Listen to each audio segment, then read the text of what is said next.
once you've identified where you need to improve, what you're doing good, because it's always, you need to give yourself a pat on the back every once in a while. It makes you feel good. And where you could maybe do better, take those areas where you think you could be doing a little bit better, whether it's in grazing management or using more or artificial insemination on your herd to improve the genetics of your herd. Just do one little thing that just take one step at a time.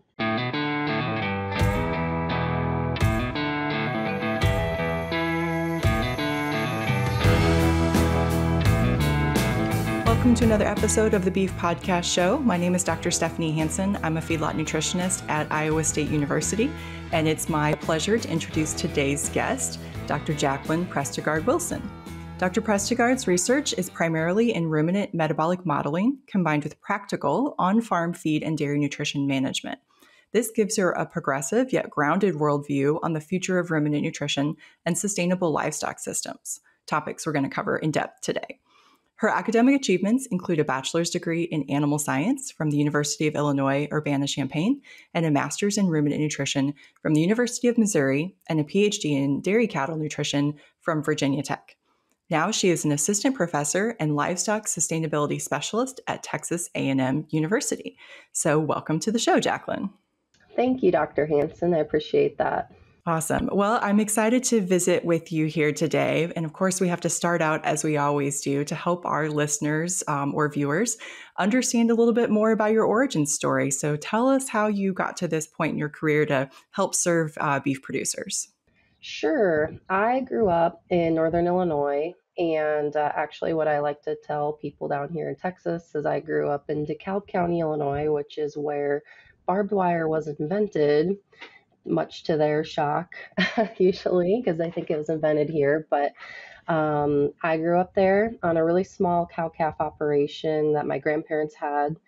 And I grew up showing not very good show cattle through forage and FFA all the way through the end of high school. And although I wasn't very good, the cattle I showed weren't the best, I suppose. I should give myself a little more credit because I worked pretty hard, and I liked working with those animals enough that I wanted to keep working with cattle in some way. And that's how I ended up at U of I. Our family is a big U of I family, so it was really easy to decide to go down there. And much like a lot of young women who start off in animal science, I wanted to be a large animal veterinarian or some kind of veterinarian, but I decided very quickly, probably the first week of undergrad, that was not going to be the path for me.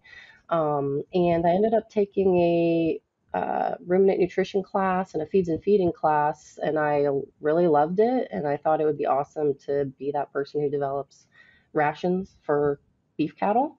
I didn't really know how I was going to get there, but it was a pie in the sky kind of idea for me. And so the next logical step was to get a master's. That's where I found myself at University of Missouri with Dr. Monty Curley in feedlot nutrition.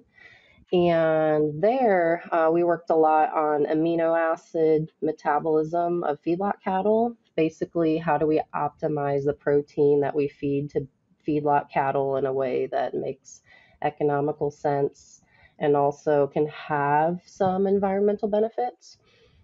And long story short, or long story long, I guess, I ended up on the dairy side just because I was really interested in this amino acid work. And there's a lot greater breadth of knowledge on the dairy side in that particular area just because of the nature of the dairy industry. You get to see dairy cows 2 or 3 times a day, and you can collect a lot more data that you can learn a lot more from. So I finished my PhD at Virginia Tech in dairy nutrition last December, and for a long time, I really thought I wanted to be a teacher or teach courses. At Virginia Tech, I was part of a program called Preparing the Future Professoriate, and it was really good for showing graduate students what to actually expect as a faculty member. And probably the most important thing it taught me was that I don't want to only teach. um, and so I found myself looking into both industry positions and extension positions, and that's how I ended up here at Texas A&M AgriLife in extension. And I'm fully extension personnel. I don't teach courses. My job is to work with extension agents, and my title is actually livestock sustainability specialist. So I'm supposed to be working with more than just beef cattle. But what I'm familiar with is beef and dairy cattle. So that's where I'm starting off early on in my career here, is working with those, mostly beef to start off with, because Texas is a big beef state, as most of us know. We have a time and labor saving product for you. Beef and Dairy Agri-Slat by Healthy Farms is your solution. No more lugging jugs around the barn every month. With Beef and Dairy Agri-Slat, you simply drop the slat through the floor twice a year, and it works to break down solids, reduces crusting and forming. To learn more, visit myhealthyfarms.com. Awesome. Well, it's actually pretty timely to have this conversation with you, Jacquelyn. In part, I kind of like a really similar backstory to yours, right? In the sense of growing up, I lived in town, but my grandparents had cattle. That was my real exposure to the beef industry. I started showing also not great cattle, right? But took it very seriously to do a good job and do well in showmanship and things like that. And I totally credit that for giving me a passion in the beef industry that was separate from maybe an interest in veterinary medicine. And so good job to you to figure it out really early that you wanted to go on a different track than pre-vet. And it sounds like it's been a really fun adventure for you so far to kind of string together some different species experiences with both beef cattle and dairy cattle. So I think that's super valuable, especially in a more broad livestock role like you find yourself in now. So before we talk a little bit more about some of the things that you're doing now in your position, maybe help some of our listeners and myself as well understand kind of what extension means in Texas, because you have this massive agri-life system, right? And that's a pretty valuable resource for you down there. So can you help us understand that a little bit better? Right, and I'm still learning myself about extension in Texas, coming from a Midwestern state where, I mean, without University of Illinois Extension Service, I wouldn't have been in forage, and it was certainly critical to being where I'm today. I mean, I had an internship at DeKalb County Farm Bureau as a ag communications intern, um, but it's been very eye-opening to me and impressive to me to just see the extent to which Texas has funded and supported extension. We have 254 counties in the state of Texas, and all of them have, well, 250 of them have at least one county agent working. So, and I, as a specialist in beef sustainability, so we have specialists in beef cattle, we have sheep and goat specialists. We even have livestock guard dog specialists and feral hog specialists in Texas. So it's the specialist job to work for the agents. So if the agent comes across a question from a producer or a question from, because extension isn't just about agriculture as well, it's about working with people in cities or towns, small and large. So we as specialists are the source of information and resource for those agents, because they're certainly not expected to know everything, even though they get a lot thrown at them. We're supposed to come and help and provide presentations and programming in their local counties for whatever the needs that they have are, and those needs change a lot. Part of extension in Texas as well is disaster and recovery relief. So if there are tornadoes, hurricanes, et cetera, extension is a part of helping clean up, helping aid people in the local area in whatever their needs are. A lot of that can be tied to if there are forage needs for cattle, and if there is major flooding or some sort of emergency, some sort of disaster. Extension is part of that as well. So it's a really, really large network here in Texas. Like I said, I'm still I'm still learning about all of it myself, but I've really enjoyed having access to all of those resources right as soon as I started working here. It's been really nice. And you just started in January in Texas? Yes, I moved down here at the end of December when it was nice and cool. And Ah, they fooled you. right, right. Well, I had people saying, just you wait. And I mean, they were right. It's pretty darn hot right now. I think they had the highest ever recorded temperature in College Station the other day, 114 degrees. Well, so we're recording this kind of at the end of August in 2023, and we here in the Midwest, of course, you in Texas have been hot for like since May, but we've had just come off of a really persistent long heat wave here where it didn't cool down at night. And so yesterday afternoon was the worst of all the days because it had not been cooling sufficiently at night. Cattle had about 4 days worth of heat built up by that point. So we're very grateful to see a little bit of rain coming through this morning and finally starting to cool down as we move into the weekend. So I knew it was hot in Texas, but I don't think I had an appropriate degree of sympathy for producers dealing with the effects of very long, persistent heat, humidity combinations like you've had there in Texas this summer. Yeah, and it makes it makes it a challenge to me as well as coming from a place that gets somewhat regular rain. And with my training, we're talking about, rotational grazing and grazing management strategies. It's hard to tell a producer, this is what I think you need to do, make a grazing management plan when they don't have any grass or all other grass is brown. It's a little more tricky and a little more sensitive, I think, as well. Absolutely. So I imagine there's been a number of challenges and opportunities. So opportunities maybe being this really extensive extension network that you just told us about. Challenges being the weather or some of the things like that. What other kind of challenges have you seen with coming from sort of a Midwest background or Midwest and kind of East Coast training system, and then moving down there to Texas?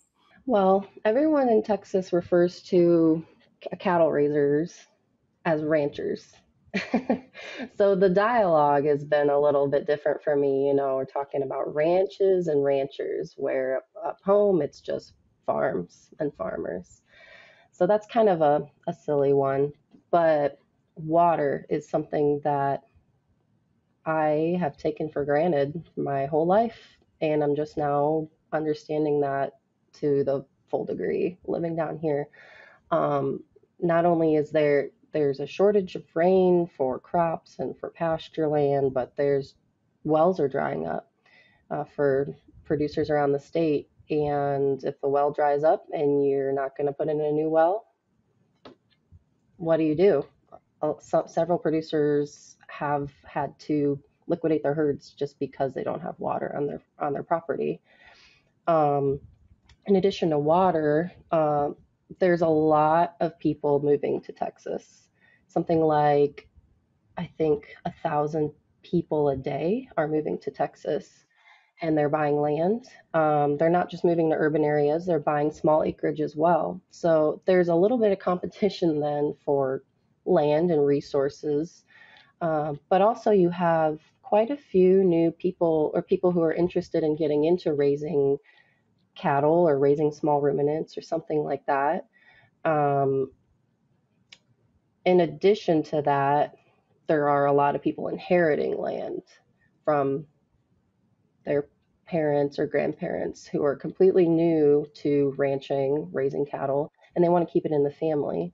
So we have a lot of moving parts going on right now. What with the persistent drought, lots of people moving here, beef prices pretty high, but the cow herd being pretty low, feed prices being high, lots of moving parts that are quite a bit different here than up either in the Midwest or in the mid-Atlantic areas for sure. I imagine the convenience of grain is another one, or hays and things like that, right? That's another thing I think we take for granted being here in the Corn Belt where you and I were both born and raised, that we don't have to go very far, right? I've got distillers within 15 minutes in 4 different directions from where we raise cattle. And it's very different in parts of Texas where things have to come in a rail car, for example. Absolutely. Yeah. And we actually in Texas, though, we have a really wide variety of different sorts of climates and soil types. There are parts of Texas, especially what's called the Blackland region. It's called the Blackland because the soil is black. It's very rich. I was out in the Blacklands a couple months ago, and the corn looked ready to harvest. It looked like fall in the Midwest. So there are regions where they can grow decent crops, and there are certainly lots of different sorts of byproducts like cotton gin trash, cottonseed, distillers as well, brewers grains. One challenge that interesting challenge that I had never thought of when I was in that Blackland region a few months ago. There was an ag economist speaking at the event I was at, and he was encouraging people who were growing grains to build a bin, have storage for their grains. It's just not something that a lot of folks do here, so that they can leverage the changing markets, for example, so they can hold on to grain and sell it at a higher price later or something like that. So it's definitely interesting, and there's a lot of opportunity then as well for producers to make really small changes to impact their bottom line. Yeah, and that makes total sense, right? Texas is a massive state, so it makes a lot of sense that there's different climates, different geography, different opportunities across that state. So I imagine that's got to be a little overwhelming going from a couple of states that would pretty neatly fit within the state that you're in right now, right? Tell us a little bit about, I know you're interested in sustainability, so maybe start by telling us a little bit about kind of what you hope some of your program goals are going to be focused around because you're just getting started. And then I'm curious to hear more about this survey that you said you were kind of starting out with. Yeah, so as I've gone around for the last few months, gone around the state and tried to informally poll people, whether that's agents, producers, et cetera, on what are their major issues on their operations, or how do they envision sustainability? What have they heard about it? What do they think about it? What I've concluded thus far is that most people, by definition, if they're in business right now, they have been sustainable in some way, shape, or form because they've sustained their operation. That's, it's in the word itself.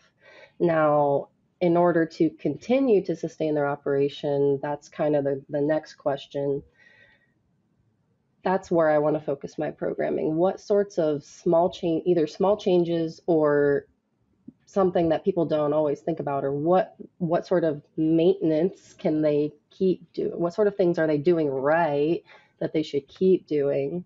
What sorts of things like that can help them out, help them be able to pass on their land, or just even increase their cow numbers later on. Not right now, really, because we're in a major drought, so we're not really telling people to increase cow numbers, but so some small sorts of programs that I'm starting to target are centered around grazing management.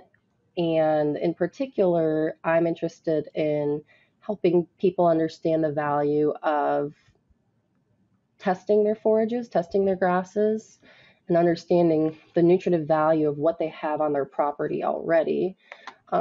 Because feed prices, as you know, have increased drastically over the past 5 years.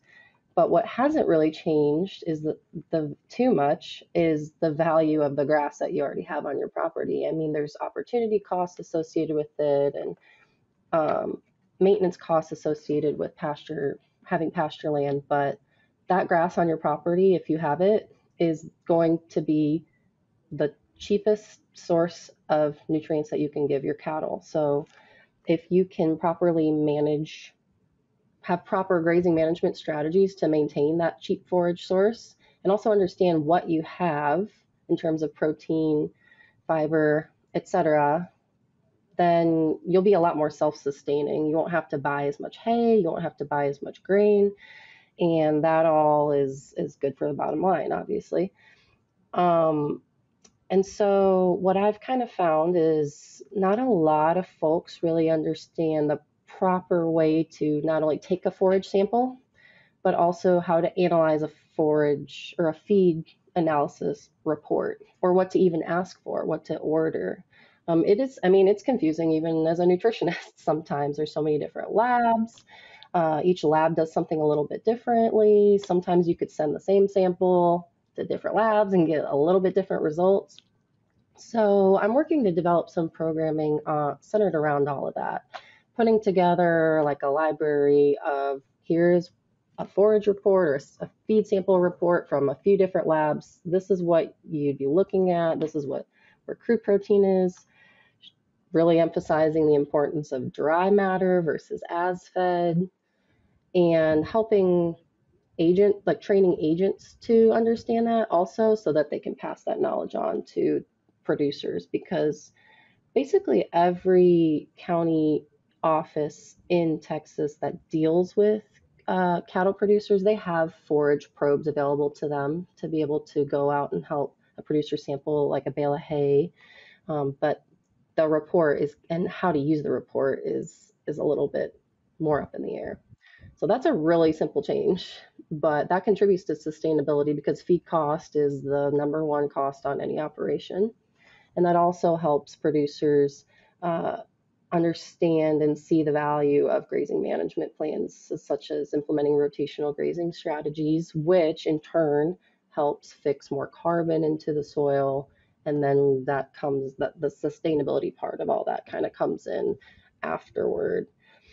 Um, Another sort of totally different interest I have is working on the consumer side of things, um, and making affordable, healthy, protein dense animal products, especially for people who may be low income. Some of these sustainability topics that we often talk about, carbon neutral, net zero, low methane, on and on and on. Those are good starts, but they only make up a very tiny percent of what is actually sold in stores because they're only available to a select group of people, and that's people who have the means to afford it. And so my question is what needs to happen in order to make these claims more of the norm and less of a niche group? We know many industry programs exist to promote value-added products like pasture-raised eggs or et cetera, but um, the claims surrounding some of those, that's where this gets a little tricky too. This is the definition of sustainability is kind of where that all gets a little bit murky, right? So, but identifying, how can we make these high quality, protein dense foods that are sustainable, whatever that definition ends up being, to the retailer or to the industry, to everyone, and not just people with the means to buy it. Okay, I want to jump in here and ask a question. Do you think that if we were to go back in time 15 or 20 or 30 plus years ago and say this sustainability definition the way that we have it today, and not just economically sustainable, and we know we were already trying to be environmentally sustainable because we wanted to pass that on to the next generation, right? But obviously we have this kind of societal pressure and stuff now.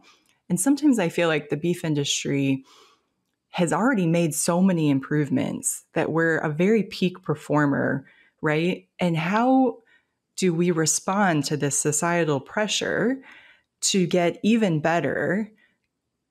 And not saying that we shouldn't try to get better, but I think maybe you and I have a line on our view here where it's like, geez, people were already doing a hell of a lot of things correct.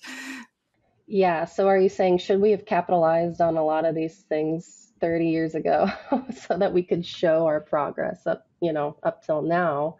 That's a really good question. And it's sort of related to the dilemma that a lot of these corporations who are interested in sustainability initiatives but don't really know how to dive into it the right way, because they may or may not want to say that they want to be net zero or carbon neutral by X year. And if they don't, but they still want to be a part of this conversation, they don't really know where to start, because it's really hard to measure these things, because we have become so much more efficient at feeding both beef and dairy cattle over the past 30 years. But it's a difficult conversation for sure. And all we can really do, I think, right now is just to keep talking about that. We've changed this, we've changed that. We've been thinking about this for a long time. I mean, the topic of sustainability has been around since before I was born. And actually, even right now, most consumers define that word as being related to animal welfare. They don't really think so much about the climate side of it. They know that part's important, but they use sustainability a little bit synonymously with animal welfare. I think that's changing a little bit, but it's hard to know. It's hard to know. Hindsight is so 2020, because 30 years ago, it's my understanding that beef quality was more of an issue. And so in response to having issues with inconsistent beef products, we have now beef quality assurance. And it takes time, it takes some time to adopt some of these processes or these programs like BQA, but now BQA is fairly universal.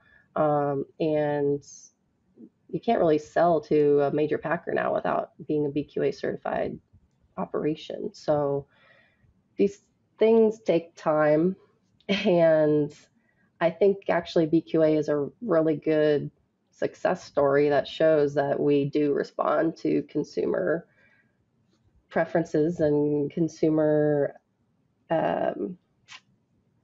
issues, I guess, or things that they think are issues. And 30 years sounds like a lot of time, but actually, in the grand scheme of things, that's a pretty quick turnaround to go from having less than 1% of our beef being labeled as prime to what, it's like 10% or more now. Yep, 9 or 10. Yeah, that's a pretty quick turnaround in the grand scheme of human time, I suppose. So as you're starting to build your program there and thinking about ways to kind of practically attack this sustainability challenge for producers, tell us a little bit more. So you talk about kind of grazing management strategies.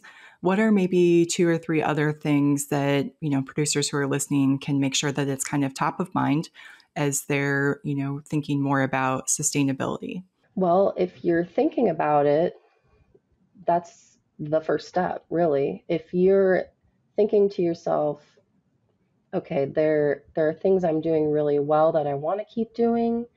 There are probably some things I could do to improve upon some of my management strategies, whether that's genetics, nutrition, reproduction. There's always something you could do better. And identifying areas where you don't want to go backward. I think that sounds really simple, but that is an amazing first step. Just identifying your areas of weakness, areas of strength, and areas for improvement. And once you have those clearly in your mind, or at least defined to yourself,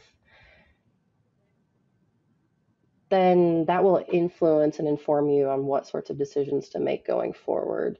Because sustainability is often thought of as this 3-way Venn diagram where environmental, economic, and social issues intersect, and in the center is this true sustainability, which I always say it's not possible to get right there perfect in the center of that 3-way Venn diagram. All you can do is try to not go backward and try to either stay where you are or improve.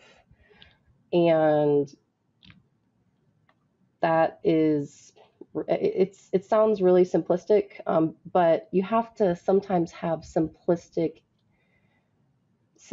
views for these really kind of complex issues, I suppose, because there's a lot of generalizing going on at every step of the game here. And so generalized approaches to generalized problems, I suppose. And then once you've identified where you need to improve, what you're doing good, because it's always, you need to give yourself a pat on the back every once in a while. It makes you feel good. And where you can maybe do better, take those areas where you think you could be doing a little bit better, whether it's in grazing management or using more or artificial insemination on your herd to improve the genetics of your herd. Just do one little thing that just take one step at a time. There's not really a rush right now. It might feel like there's a rush, and maybe there is a rush if you're in a sticky situation, I suppose, financially. But if you feel pretty content with where you're at, there's not a big rush to make major changes in your operation to move towards this grandiose view of whatever sustainability means. Just try little things here and there and see if it works for you. That's a major part of it too. Something that works for one person, like a feed additive, or I don't know, trying a specific bull on, your genetics are totally different in your herd versus another herd's cows. Find out what works for you, because you have to be, that's where that social part of sustainability comes in that we don't talk a lot about. You have to be content and happy with what you're doing, the changes that you're making. But also it has to be maintainable, I suppose. If it's a change that requires you to go out for, I think of when people talk about like mob grazing or really intensive grazing, not everyone wants to go and move fencing every 45 minutes or whatever. Not everybody can do that. It might be maybe it's really good for carbon sequestration and getting improved forage mass on your land, but that's a lot of work. So it's just a moving target, really, and just being patient with yourself and being patient with the process is really key. So a couple of things there. I love the idea of having sustainability be one of the things that producers are consciously thinking about. And like you said, they're already doing things to be more sustainable. It's just maybe putting some vocabulary around it. And my favorite saying right now, because of some frustrations I've had at the university, has been, a failure to plan is a plan to fail. So this is one more thing that you can include in there. Of course, we're always encouraging producers to collect the data, right? You can't make a decision without the data to make the decision. So these are all great things for producers to think about. And then my other thought was, maybe someday if virtual fencing becomes more affordable, mob grazing won't be as big of a deal. You can set a generative AI program to tell your fencing to move every 45 minutes and you can mob graze the heck out of something. Oh yeah. I was thinking of that too just now, thinking of like, if only, because that's another part of the sustainability piece is the cost. If it was just a little cheaper, it would be an amazing option. And who knows, with the advent of more younger people coming into raising cattle, and they like their vacations, they like their time away, they don't want to be on the farm all day, every day. More of that might become adopted, and then supply and demand, maybe it'll become cheaper. Absolutely. I definitely feel like we are on the advent of a different level of technology incorporation into beef production, right? Things that are hopefully going to make life easier for producers who are already doing a lot of work to make a really great product for our consumer. Absolutely. For sure. I agree. So one of my questions I have for you too, Jacquelyn, is as you're starting to think about building your extension program, and I think extension looks different every year than it did in the decades prior, and you're in a big state too, so it's not like you can be on the road all the time to see all the producers there. You probably couldn't see all the producers there in your entire career at the university. But is there recommendations or suggestions you would give to producers listening to the podcast for ways that they can try to improve telling others their story about how they are already doing things that help contribute to sustainability of beef production? It's the same. I mean, I'm married. It's the same as in a marriage or in a friendship. And it starts with listening first, putting aside your biases, understanding, trying to understand and listen to the concerns of XYZ person, uh, and responding with understanding and empathy. I mean, that's, I think, a major point that I work with within myself and with agents and with other people is there's a lot of rhetoric, or there's a lot of like belief that we are just constantly under attack in animal agriculture. And I mean, that's not to minimize the fact that there are a lot of loud voices out there who want to see animal agriculture gone and think it's horrible for the environment. I totally see that. But it's not as prominent in the real world, that sort of loud language, I guess, as it is online. You know, everything is blown up online. And this was actually, I mean, a mistake, I guess, I made in my younger years, being an FFA and in my early years of undergrad. I thought, you know, everyone is out to get animal agriculture. Why is Chipotle putting out these commercials? Humane Society of the United States is the worst. You know, it's it's really not as, while some of those institutions have lobbyists and have some teeth, a real world consumer, the average consumer, they're not malicious. They just don't know. They just need some help understanding. And once you start to talk to them and leverage with them and connect with them, find some common ground with them, and hopefully they try to find some common ground with you, it's a much more interesting and pleasant conversation to have, I suppose.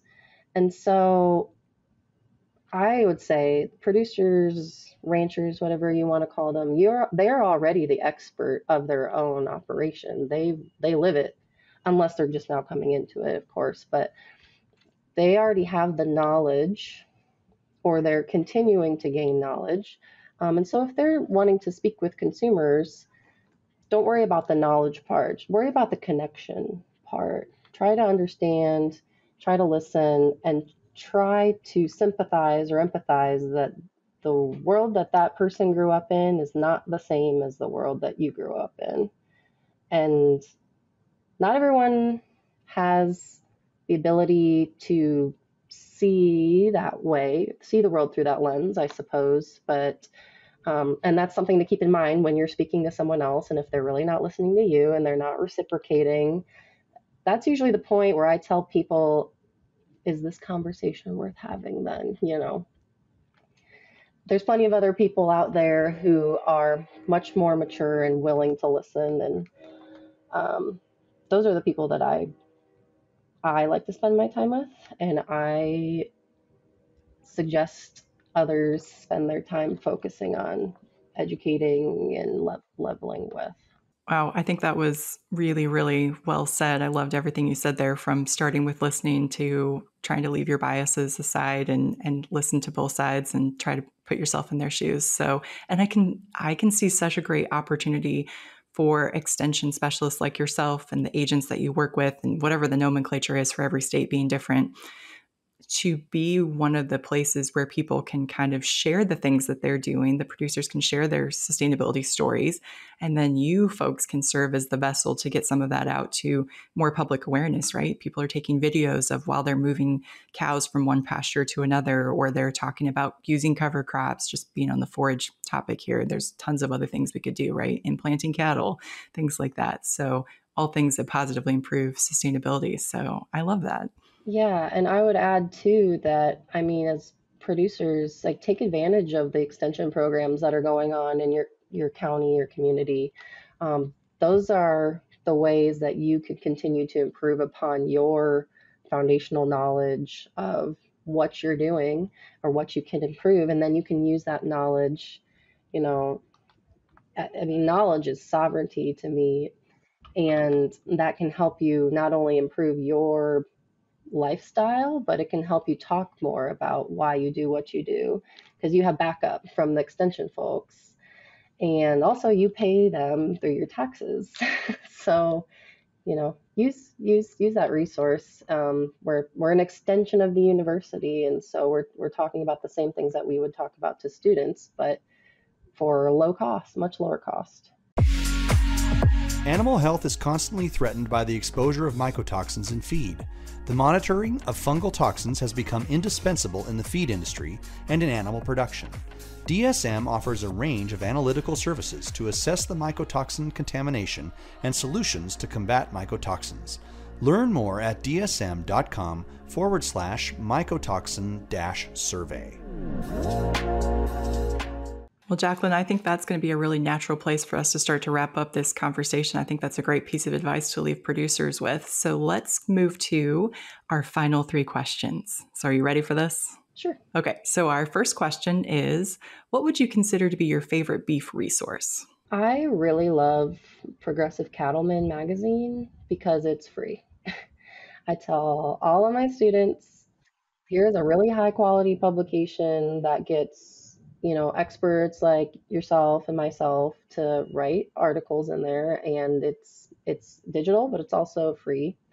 And just to add to that free component, anything that's open access.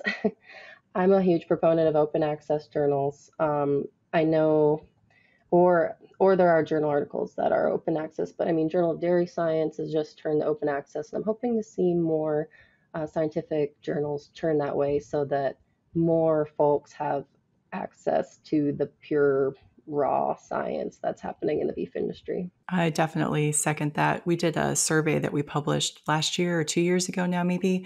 I think it's in Translational Animal Science. And basically, we had surveyed ruminant nutritionists, especially feedlot nutritionists. Of course, that's my discipline. And basically said, where do you get your information?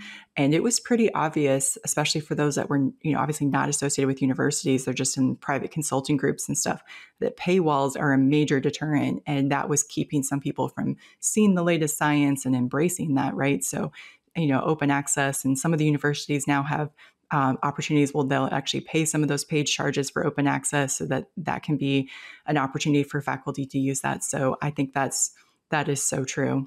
Mm-hmm. Okay, question number 2.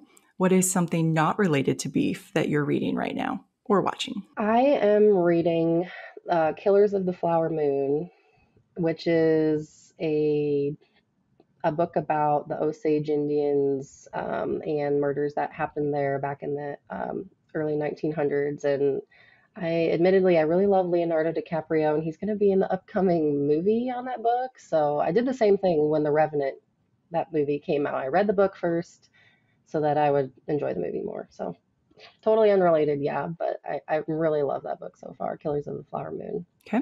I think that's a pro tip in there too. You should always read the book before you watch the movie. Okay, third and final question. If you think about somebody you know that's been successful, what do you think is a trait that they have that's contributed to that success? It hits on what I was talking about earlier. Just the ability to truly listen to what someone else is saying to you, to drop what is in your mind of how you want to reply to what they're saying before they're even done saying it. I think really that skill, being able to level with people, understand people, empathize with them, it makes you a much more powerful leader, a stronger person, and ultimately, I think it helps you stay more humble. Then those are all just the qualities of success that I appreciate. Nice. I love all of that. Well, Jacquelyn, thank you so much for joining us on the Beef Podcast show today. This has been a really fun conversation here this morning, and I think our listeners will definitely get a lot out of this one. So thanks again for joining us. Thanks so much. I appreciate it.